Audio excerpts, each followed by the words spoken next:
Imagine a world without cities, without writing, without pottery, without even agriculture. Now imagine that in this primitive world, our ancestors built something so magnificent, so advanced, that it would challenge everything we thought we knew about human history. In 1994, a German archaeologist walked across a barren hillside in southeastern Turkey. What he discovered, buried beneath his feet, would rewrite the story of civilization itself. This place is called Göbekli Tepe, and it's not just older than the pyramids. It's older than Stonehenge. It's older than pottery. It's so old that woolly mammoths still walked the earth when it was built. Welcome to the world's first temple. Welcome to Göbekli Tepe. The year is 1963. An American archaeologist conducting a survey in Turkey noticed something strange on a rural hillside.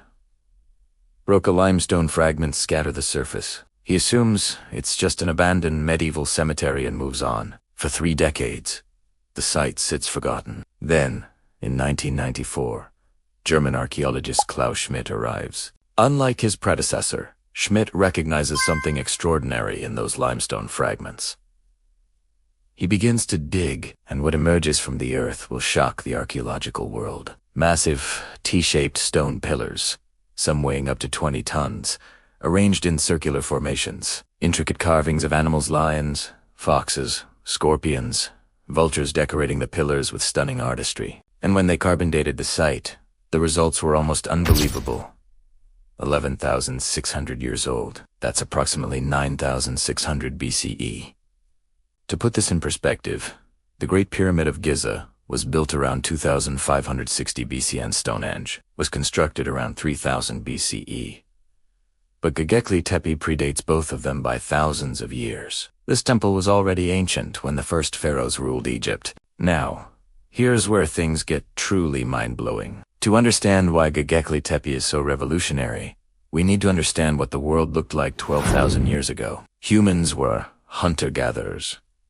They moved in small bands, following animal herds and seasonal plants. They had no permanent settlements, no agriculture, no domesticated animals, except perhaps dogs. They crafted tools from stone and bone, wore animal skins, and lived in temporary shelters. The conventional timeline of human civilization looks something like this.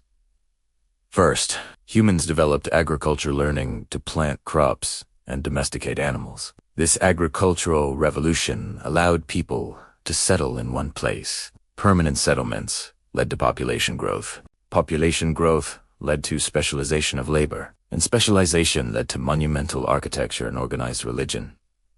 Agriculture came first, then temples. That was the accepted narrative.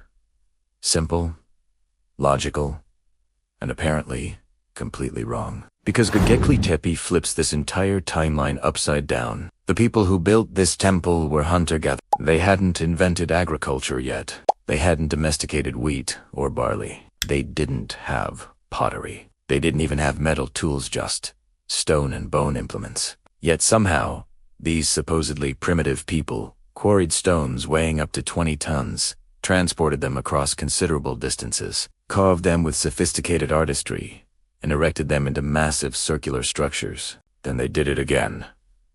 And again.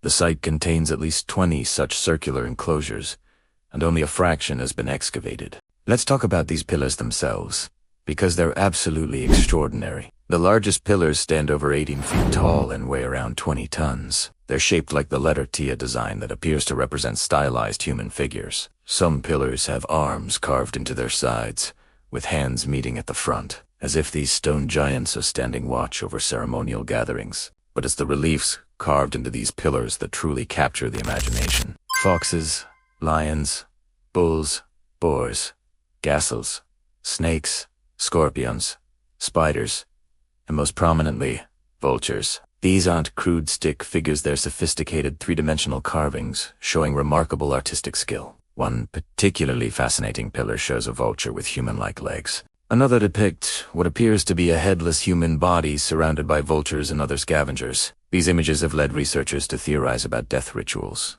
and sky burials, where the dead were left exposed for birds to consume, a practice still performed by some cultures today. There are also abstract symbols, crescents, discs, H-shapes, whose meanings remain mysterious. Are they early writing? Astronomical symbols? Religious iconography? We simply don't know. What we do know is that these symbols represent some of humanity's earliest attempts at symbolic communication. The pillars are arranged in circles, typically with two larger central pillars surrounded by smaller ones. The whole structure seems to have been deliberately buried after use, filled with debris and sediment, then new structures built on top, layer upon layer of circular temples, spanning centuries or even millennia of construction. Now let's address the elephant in the room.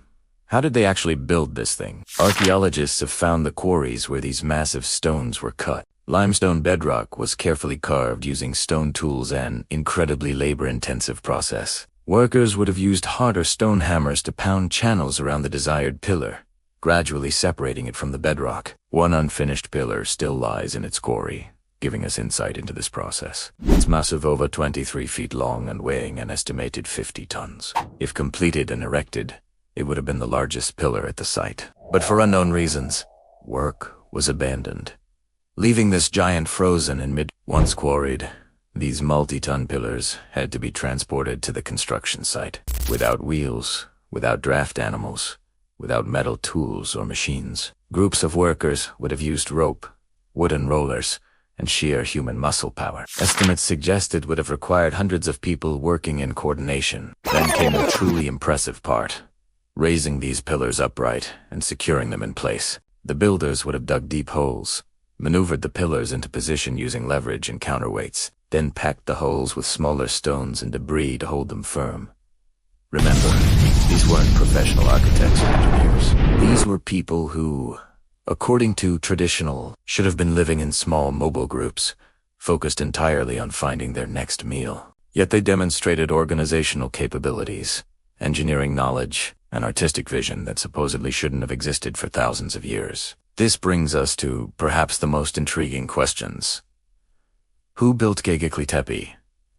And why did they do it? The most widely accepted theory is that Göbekli Tepe was a ritual center, a sacred gathering place where different hunter-gatherer groups would periodically meet. Analysis of animal bones found at the site shows evidence of massive feasts. Thousands of gazelle bones, wild cattle, boar thieves weren't everyday meals. These were special occasions, celebrations, religious ceremonies. Think about it.